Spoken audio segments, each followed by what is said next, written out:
That's a gay-ass podcast. What? That's a gay-ass podcast. A what? A really, really, really gay podcast that we call That's a Gay-Ass Podcast. That's a gay-ass name for a gay-ass podcast. Welcome back to That's a Gay-Ass Podcast, the podcast that asks, whose fault is it that you're gay? It is me, Eric Williams, and this week we've got Anania on the podcast. She is an incredible comedian. I fell in love with her watching GAYDAR, the series where she asks if you're gay, straight, or a homophobe. I'm not the only one in love with Anania. She has over 2 million followers online and counting. In this episode, we play a very gay game of Marry, Fuck, Kill, Wicked Edition. We also get into a personal slutty problem I'm having involving strep throat. And we ask the question, what is the worst thing about bisexuals? Y'all enjoy this episode with the queen, that is Anania. Anania is on That's a Gay-Ass Mother Trucking Podcast, already laughing at me. Anania, what's going through your head right now? Read me for absolute filth. I want to say faggot, but I'm going to say queen. I'm kind of honored that both monikers entered your brain. I am faggot, I am queen, and I'm here to say, Anania, I'm an FAN of YOURS, bitch. Okay, period. I'm dyslexic, so that was honestly ableist if we're talking about it. But anyway. See, here's the deal that I want to get into this. So your show GAYDAR, I'm such a fan of. I think you are so brilliantly funny, so charismatic, such an amazing comedian, actor, oh my God, performtress. It's everything is such a slay. But on your show GAYDAR, you find out if the guest is gay, straight, or homophobic. And for today's episode of That's a Gay-Ass Podcast, Anania, I want you to tell me, am I a millennial? I think because and I don't mean this derogatorily. Is that the word? Is that a word? It is a word. It is a word. Something about the Harry Potter glasses is throwing me. You know what I mean? Like I feel like it would be disingenuous to say anything otherwise. You know what's funny is that the glasses, I was not going for Harry Potter. It's just when you have a long face, most things look cuckoo crazy. But I will, you know what? I'm not going to no and. I'm going to yes and say, sure, they're giving Harry Potter. I'm just missing the lightning bolt. And speaking of costumes, because this is an episode in October, I want to get into, first of all, a controversial game of slay or nay. Are you ready to play? That was a great segue. Let's do it. Thank you so much. From one hostess to another. Okay, so this game of slay or nay, we're going to first lead in with an October segue of the Halloweeners, and then we're going to get into more broad things. You will tell me, is it a slay? Is it a nay? And do you have an opinion? Yay. Question number 1. Wicked. The movie tickets are on sale. Before you slay or nay, Marry, Fuck, Kill, Ariana Grande, Cynthia Erivo, Bowen Yang. Oh no. I love them all. I think Marry, Cynthia, Kill, Bowen, and Fuck Ari.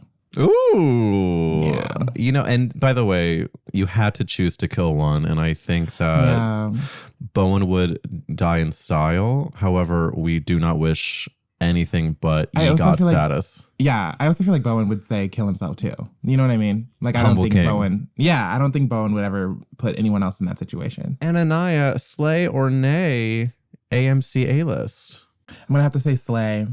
I had Regal, like the Regal premium thing, because I lived closer to one in Chicago, but now that I live in New York, it's all about the AMC Plus. Ann and I are slay or nay being on SSRIs, pills for anxiety or depression. I think it's a slay, always a slay. I mean, it depends on each person, but I'm gonna say slay. I'm on 10 milligrams of Lexapro. Absolutely. Thank you. Let's get to our one of our final slay or nays, Anania, bisexuality. I'm gonna say slay because I'm bisexual, but also the truth, the actual answer is probably nay. We're annoying. We're an annoying breed. What's the most annoying thing about bisexuals? I feel like we're just not I feel like we might be bisexual, but I feel like there's like a lot of rules to be like the perfect bisexual. Like everyone wants to be 50-50, but that's just not the case. You know, that's really well said, because you also have one of your videos that I love so much is talking about how like queer people, we need to have a united front, but sometimes there's infighting. And I feel like the bisexual topic creates a lot of friction in our community. It's also just like, if you're not bisexual, then what are you talking about? Like it like doesn't matter to you that much. You know? True. Yeah. I also do think though, like a lot of bisexual people like to argue. So I feel like we kind of bring it upon ourselves. It's not dissimilar to vegans. Yeah. Oh my God. Literally it's the same thing. It's the same thing. Literally vegans are like, yeah, PETA, people working at PETA, vegans and bisexuals would, I don't know if it would be a fun hangout or just you cannot get a word in. The vibes are so tense. Wow. Is it problematic if I ask you percentage-wise, where does your bisexuality lie? I think I'm going to say yes, but I kind of want to answer. I feel like it depends on the day. It depends on the day. It also depends on like if I'm wearing makeup or not. Like it depends. Like, oh, like do I want to be like a sexy little like girlfriend to a girlfriend or something? You know what I mean? Or do you want to be... I don't like to put men into my narrative. And you're proving the bisexual friction, which is that we want to be able to say we are into more than one gender, and yet when it comes to men, I will not comment. I just can't. It's not my truth. And it's not in my reality. Okay, final slay or nay, the 2024 presidential election. It's a nay. I'm so tired of talking about it already, but I feel like a lot of my platform is talking about it. It's such a nay. It's such a nay. We are so fucked.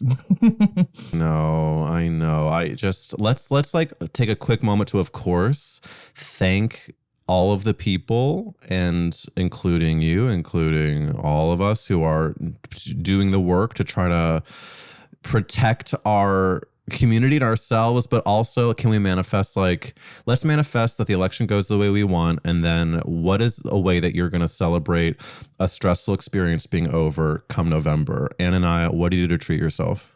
Well, I know in November I'm probably gonna apply for a visa. That and just like really, I usually take a break like around the turn of the president, if that makes sense. Like for 2020, I did take like a month break and just like get off my phone and really like try to not think about things on a federal level. Sure. So that's on a federal level. I one of the memories I have from the last election was feeling the course of adrenaline through my veins when Jennifer Lopez sang at the inauguration, "Let's get loud." There was something so final about that. I don't know. Yeah. Of course, it wasn't the end. It was the beginning of just Trump trying to claw his way back in there. But yeah. But yeah, no, I understand that taking the month off, and I encourage all of us listening to, of course, continue the good fight until that election. And then I hope we can all, no matter what, just fucking take care of ourselves, because a lot of my friends were talking, there's just anxiety. We are waking up with anxiety, and it's not good for our skin. Yeah. I'm seeing like a lot of people, especially like the younger age group, like people younger than 35, like just completely like disengaged when it comes to voting and like learning and finding like resources and stuff about this upcoming election. Because, well, I get it, because there's like so much information everywhere, and it's hard to like know. I mean, it's hard to care at that point. You know what I mean? Yeah. It's so saturated where it's like, I'm trying to literally make rent. I don't have time to saturate myself in this. So I'm just hoping that like people younger feel the need to vote still. Please, and thank you. If there's something else that someone's brewing up, please start the revolution. You know what I mean? Yes. Whichever option, just rock the boat, make your voices heard, and absolutely. That's what we want. You know, I'm gonna get into actually your young audience, and I have some questions about there's an amazing Teen Vogue article that just came out about you. Segues. Yes, Eric, fuck. Yes. Sweetie, she's hosted a couple podcast episodes or two. Yes. But in the interest of segues, though, before we get into the actual Teen Vogue, the GAYDAR, the Young Odd, I need to ask you, Anania, the famous podcast question, which is, whose fault is it that you're queer? Whose fault is it that you're bi? Who do we blame, babe? I blame my bisexuality on Naruto Uzumaki. And I have beef with that character design. I was also thinking about it and I was like, okay, it could be Naruto, but it also could be, and walk with me here. I need you to walk with me right now. I'm walking. Scarlett Johansson as Black Widow. And it's probably what made me trans, because I didn't know if I wanted to be with her and I didn't know if I wanted to be her. You know what I mean? She looked so good in that jumpsuit. Scarlett Johansson has made more than one person confused about their feelings. Absolutely. This is not a commentary on who Scarlett Johansson is. I'm not trying to comment yay or nay. You know, I'm just saying she had that shit on. She had that shit on. You know what's funny is that so many people come in here and they talk about like the lore of superheroes and X people and in Black Widows, and there's something not you trying to make the X-Men inclusive. Oh my God. You know how you've gone too far into fear of cancellation territory and you start saying X people? Absolutely. So then tell me, if Black Widow, Scarlett Johansson was a gateway into your bisexuality, who is a girl's girl in the Zeit right now? Who, whether it's someone you've come across with on the subway, whether it's a pop culture, who is a girl that is making you scream eem for what she is delivering? Wow.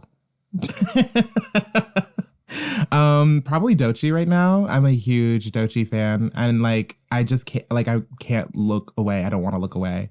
Tell the girls who Doechii is in case some of us might not know. Doechii is like this I don't want to say up and coming, but she's this rapper who's like getting more viral, I will say. You know, she's been around for a sec, but she's this rapper who's really, really talented. She has hits like Crazy and Persuasive. She just dropped a new album this year. It's really, and her really... handle, I see. So, oh wow, I'm really learning. So Doechii is not only stunning, but her bio on Instagram says Swamp Princess. Yes, she's like this, like the perfect epitome of like alternative, like Black girl excellence. It's amazing, and she's bi too. Oh, thank God! I know. Doechii you know. So we have the context here. You are fully in your mid-20s. Am I allowed to ask your age? So as a 24-year-old, I am a 35-year-old. We have an 11-year difference. And I'm at my delusional state of being where I'm like, no, I am still young. And then I realize sort of on a daily basis that I don't know things. Which is okay. Which is okay, and that's okay. Like the first step is to acknowledge.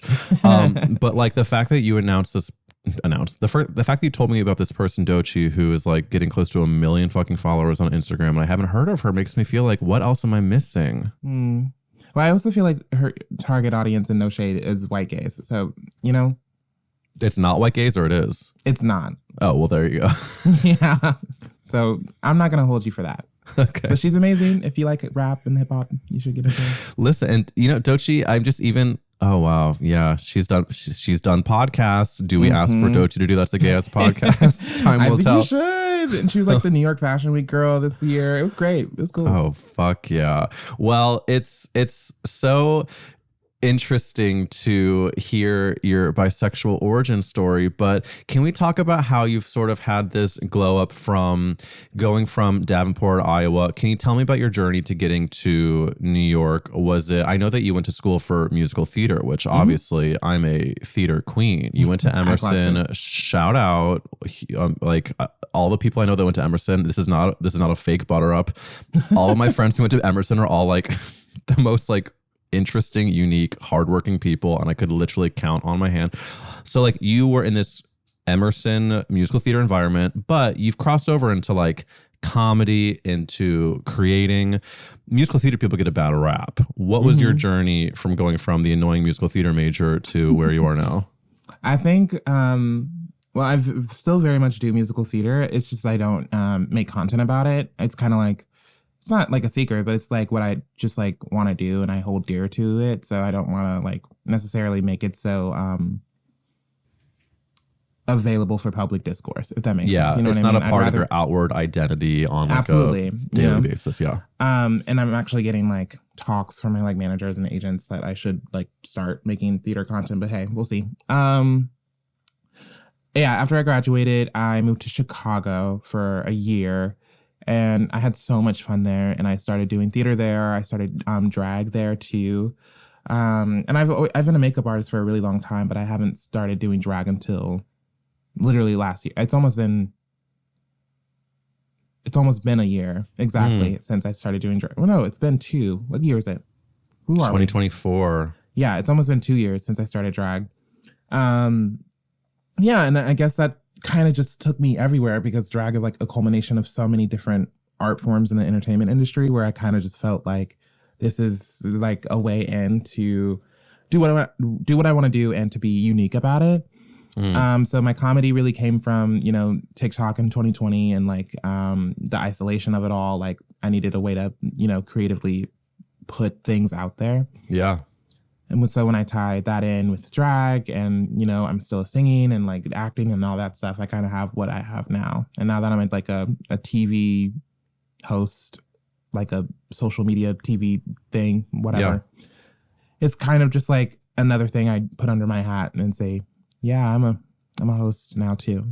Well, yeah, I think it's one of the things that people who are in older generations, when they talk about the entertainment industry, is they're like, people now are very fortunate because we have these different avenues to put our creativity out. And I think what you're experiencing is that you have such talent and wit and you're able to make people feel comfortable, which is obviously an incredible skill as a host. And I think that why not also, in addition to pursuing musical theater, which in and of itself, sure, I make fun of musical theater majors and like as a, you know, past musical theater performer, like they get a bad rap for a reason because they can be annoying, but also I'm annoying too, by the way, but anyway. Same.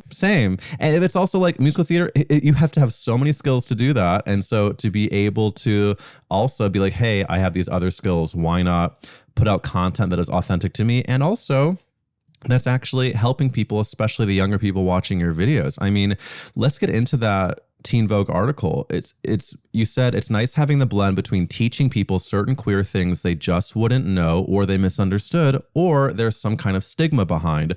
It's also just nice to be able to meet these cool people and share positive queer experiences without being so catastrophic and negative, which is like, thank fucking God.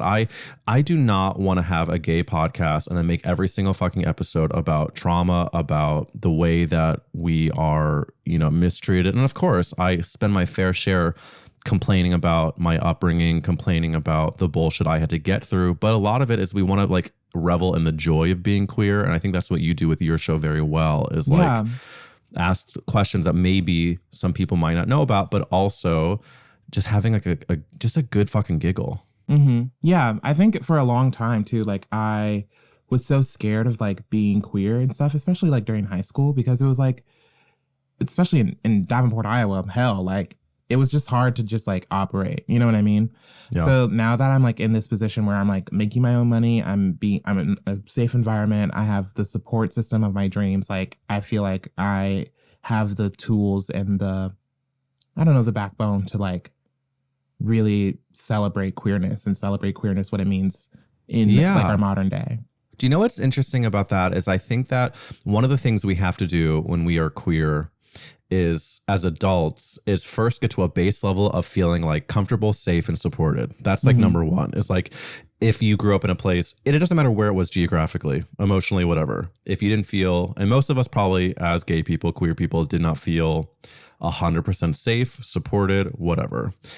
I feel like step number one in your adulthood is just to feel like you're like, your body can rest, that your body can say, I am okay. And then from there, you go into hopefully embracing yourself, healing your inner child, and then just fucking like celebrating is fine, like the next step. And I think that that's sort of like, I don't know, the birthing chart of a queer adult is find safety, touch in with what areas need healing, and then be your full queer self more and more with every passing day. And it feels like that's what you're doing. Yeah, I couldn't agree more. I feel like some people, especially I, had this experience where it was all about survival for so long. Mm-hmm. And when it wasn't, I didn't know what to fucking do. And I was like, oh, wait, like, I guess I do have to wrestle with internal conflict now rather than always dealing with the external and always trying to like solve problems on the outside. Now I have to look within and be like, oh, okay, so maybe I don't feel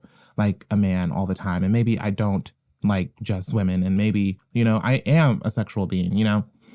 God, I miss when I was asexual. Oh, what a relief it would have been to not have to. Oh, God. Every day. When was that period?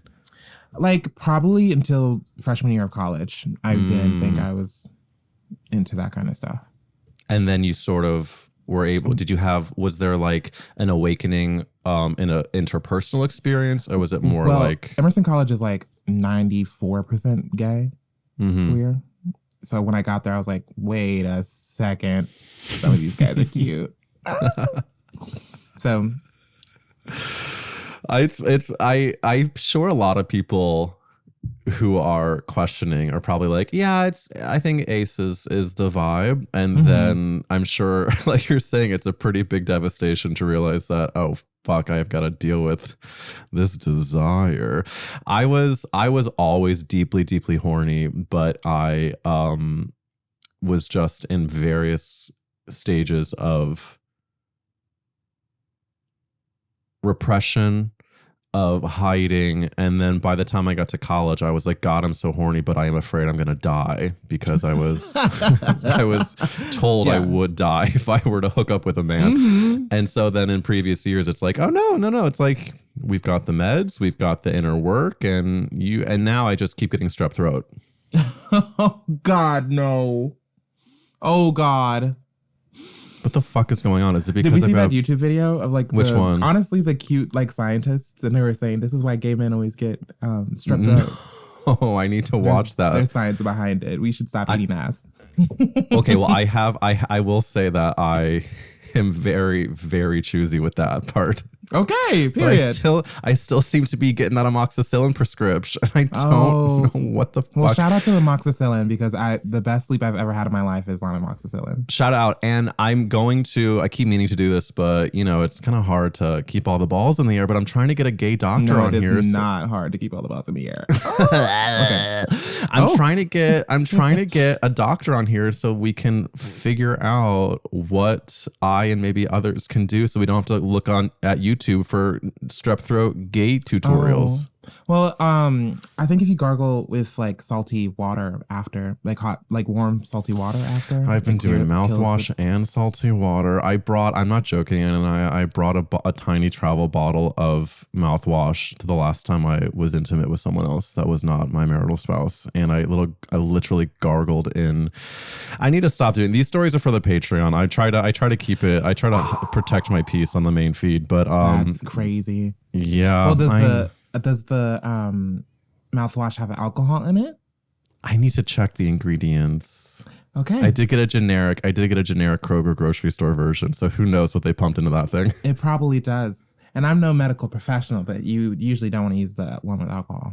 Oh, really? Or maybe that's just for brushing your... I don't know what it means for... is it cunnilingus? Remolingus? Butt-tongalingus? Butt-tongalingus? I'm not doing butt-tongalingus. I'm not doing that. Oh, you're just... I'm just... Are these people showering before you... I'm sorry. And let us pray. Let us pray that they are. Oh, I think they are. You need baby wipes, just wipe it down.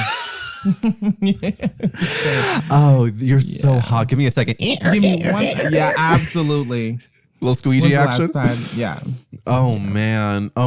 Here's the problem with chatting with a guest like you, is that I had this whole fucking idea of where I was going to go next, and now I don't know, because now I'm just thinking about the wipes I'm going to get for the. There has to be a change. Like you can't survive. There's a change coming once and for all. Okay. Cher impression. Yes. Cher does Newsies. Have you thought about a gift for yourself this year? One that has the power to help you grow, learn, and become a better version of you? Baby, give yourself the gift of language by getting Babbel. Babbel's tips and tools are inspired by the real-life stuff you'll actually need when talking. And it's backed by a 20-day money-back guarantee, so your gift to yourself or your loved ones is risk-free. Speaking of gifts, my parents had to cancel a trip to Italy this year due to a health scare, and they were real bummed. So for Hanukkah, I'm going to gift them Babbel so that we can all learn Italian. And then while they wait to take this trip of their dreams, we can pretend we're in Venice with an Aperol Spritz chatting in Italiano. But listen, I've got a special holiday deal for our Gay Ass Podcast listeners. That's right. Get up to 60% off your Babbel subscription, but only if you're a Gay Ass listener at babbel.com/gayass. That's right. 60% off Babbel at babbel.com/gayass. Spell BABBEL.com/gayass. Rules and restrictions may apply.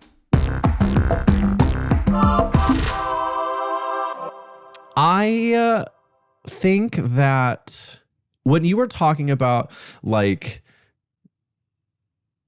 getting to realize, okay, your truth as a trans person, as a sexual being, and I think like I was talking about that in therapy literally yesterday about how my body right now is in a weird stage where I'm not in fight or flight anymore. Mm-hmm. And instead of being like, take a breath, I feel good, I'm more like, I just feel kooky crazy. And I think I want to like either smoke weed to sort of like neutralize the feelings or like distract myself. Like, I don't know. I feel like the stage of becoming an adult after coming out as queer, a lot of people think you come out and then it's sort of like, all right, closet doors open. But I think there's like, we need to normalize. There's a lot more stages of growth to get through. Yeah. Well, I think because I feel like we just got to a point where coming out isn't the most devastating part about being gay. You know what I mean? Yeah. Like, I feel like now we've gotten past the whole, I need to tell everyone that I'm queer and I need to make sure that my family has my back so I at least have some support from somewhere. You know what I mean? I feel like we're not past, but I feel like we've developed coping skills with that, at least. Yeah. You know, like as a community. But now it's like,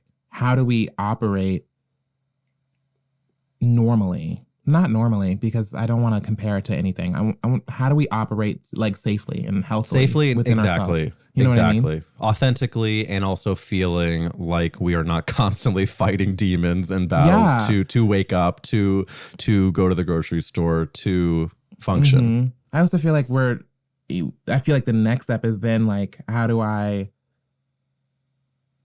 live my life as a queer person and not compare it to what it is to be like a straight person. You know what I mean? Oh, breathing that one in. I mean, especially, you know, now that I'm in my 30s and a lot of people are having kids around me, I think there's a new stage of that where I'm thinking like, gosh, am I a failure if I decide to not have children? Am I, you know, what is my perspective on my place in the world if it's even more different than I thought it would be than a heteronormative world? Like what, as the differences become bigger, does that, I have to reckon that. But I think because admittedly, I don't get a chance to have a ton of younger, early to mid 20s people on this podcast. I want to ask you, your audience is obviously very diverse and there's, you know, 20s through 30s and beyond, but because you have such a big Gen Z younger audience, are you noticing when you talk about chosen family? I read an article, not to get all academic, but I read an article about how a lot of people are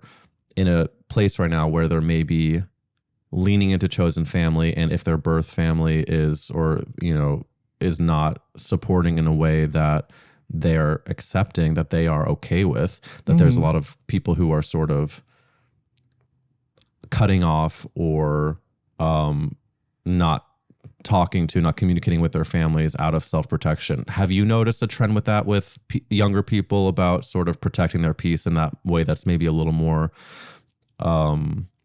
intense than maybe previous generations? Yeah, I think so. I also think because I feel like a lot of the work that Gen Z is doing is like liberating each other. You know what I mean? Like coming up with like language to help out each other. And like I feel like me and my friends are so tight knit where it's like, I know that I could say the wrong thing, but I'm going to be called in for it. You know what I mean? Or like anything from like accountability to, I don't know, like crowdfunding, like all of these things are like, there's so much support within my generation, I would say. Yeah. My thing is like, especially because I don't talk to my mom or my dad, my siblings are like the only like blood family I really talk to. And like chosen family for me has been like pinnacle. It's been like, it is like, I can't stress like my found family, especially here in New York and in Chicago. Like it's been like, I don't know, revolutionary for me. Like I don't know who I would be if I wasn't able to like make connections with people outside of what I was quote unquote given. You know what I mean? Totally. Well, I think a lot of people strive to feel that safety in their chosen family. And if there's anyone listening that, you know, I myself included, I moved to a new city 3 years ago, and I'm still building my community here in LA. And I'm still, you know, I'm beyond grateful for the friends I have here, but it's still a process. How did you find your community? Was it through either performances or yeah, it's all the normal gay ways, especially like gay theater ways. Like I have so many friends through like shows and stuff, and musical theater is cool, you know. And like I did a contract at an amusement park, and some of my best friends on this planet are from it because we I guess trauma bonded, but hey. And I'm still really close with my bestest friend since 6th grade. Her name is Taryn. Shout out Taryn, love you. Shout out. We lived literally like 5 minutes away from each other, and we just. Where does Taryn live? She lives in Missouri now. She lives in St. Louis. Shout out, my hometown. Yeah. Wow. It was her and I against the world. She's my soul sister. So yeah, it's just been like really like doing work to like keep these people in your lives. And like, even though she lives in St. Louis and I live in Brooklyn, like I feel like every time I see her, it's like we're picking up where we left off. Oh yeah. That's the best. I mean, I have friends like that who, you know, since I left New York 3 years ago, I still, even if we go a long time without speaking, it's not even a question of our closeness changing. But I think that, you know, chosen family as queer people is very, very important. But I think we also need to kind of shed a spotlight on it's not black and white in the sense of like you wake up and then you have your chosen family and then it's done. It's a process. Creating meaningful friendships as an adult is work. And I think that loneliness is of course so normal, but I think that the only way to combat loneliness or feeling isolated is to really go outside of your comfort zone, because I think it's sort of, you know, finding friends as an adult, especially if you don't have kids. I mean, a lot of my friends, you know, a lot of people I know create their friendships maybe based on meeting parents of kids around them. God. So I know. So if there's like terrible. Well, it's funny because sometimes I look at them and I'm like, God, that's like, I look at like if I have like friends who are like young, cool, hot, and then they make like young, cool, hot parent friends. I'm like, that's delicious. That is kind of hot. That's I hope hot. they kiss. I do too, especially the dads. But well, that's just me, and I'm just speaking to me. But I think that you have to really be vulnerable, and like actually Matt posted the other day something he saw on Twitter, which was like, the only way that you can make a new friend as an adult is you meet them out, or you meet them through someone else or whatever. And then you literally have to take the step to say, hey, would you like to hang out again? Like that, as simple as it sounds. Like you cannot find your chosen family. You cannot create a community without doing the cringy ask of, hey, so wanna grab a coffee or whatever the fuck. Yeah, it's very intentional. Is what I found. Very. Well, I intend, Anania, to ask you the next Come Gay Ass on, Podcast segues. question. Shut the fuck up, Eric. And Anania, the next famous podcast question is, if the world was ending, you could only save one character actress, who would you save? This was crazy. I'm glad if you guys didn't know, Eric sent this to me before the podcast, and I'm so glad you did, because I was like, what the fuck? Okay. I landed on 2, and I feel like my first one is a little controversial. Okay. I'm gonna say Viola Davis. I'm going to say Viola Davis is a character actress, and she's not just a character actress. Because you said something about like a character actress. They put on like a wig or something for the role. I say a character actress is a woman over 40 who wears one wig once. And I literally to this day, every time I take my wigs off, I do it in the same way she did in How to Get Away with Murder. Every single fucking time. It doesn't matter. There doesn't even need to be a mirror around for me to like see myself do it. It's just so funny each time. The slow pull. Yeah. It's so good. It's so good. And you know what? You're so in the zeitgeist because Viola Davis has come up recently on this Gay Ass podcast after having not come up in either ever in a very long time. So you're on the right side of history. So I say Viola Davis, absolutely a stunning answer. But did you say you had a second? Yeah. Oh my God, I'm blanking on her name now. She was literally Penelope in Bridgerton. What's her name? Nicola Coughlan. Oh my God. When she was in Dairy Girls, I was like, oh, that's my girl. Okay, so you know why she's a great choice, and I think that this speaks to the greater idea of character actresses is that on screen, sure, great actors, charismatic, they versatility, but what we love about a character actress, and especially as like a gay guy that just loves a female actor, is the strength that they show off screen in their interviews, in their persona. Yes. And she clearly stands in her truth very proudly. Wasn't there something about someone like calling out, obviously I'm sure a lot of people have called out her weight because people are terrible, but she like someone had called out her weight and she was like about her beauty with her weight, and she was like the weight is as not a part of the equation, but thank you so much for giving that attention.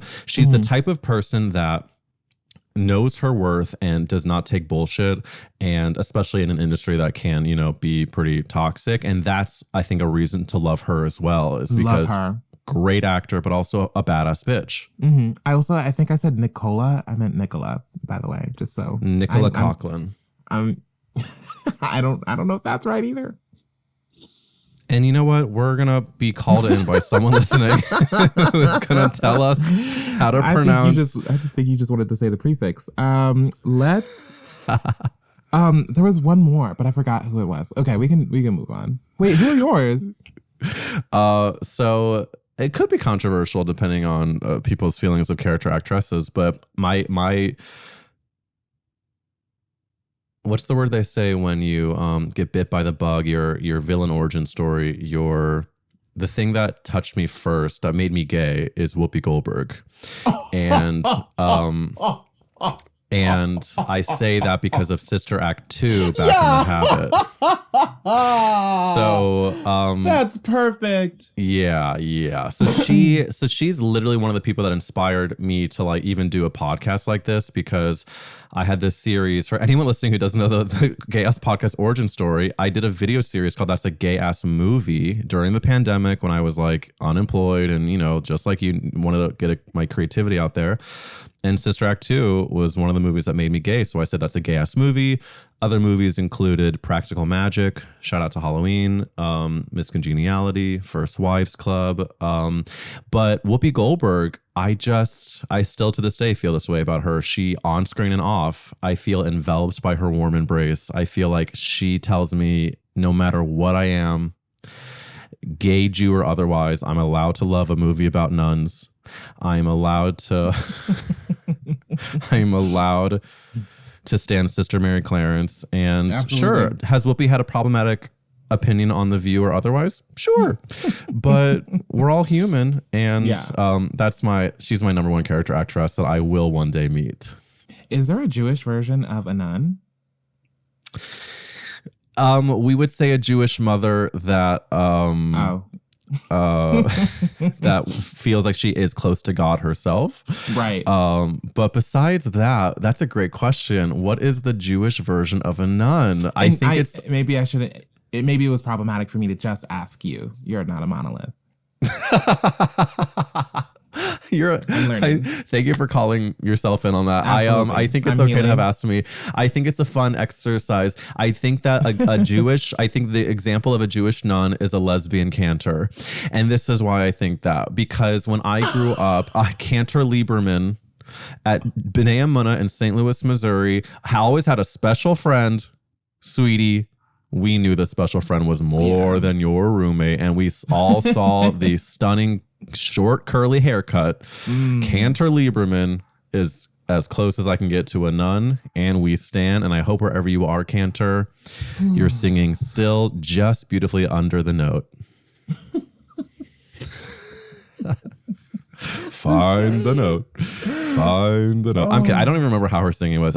I do remember being like, why does she not have a husband? As like, you know, a 9-year-old.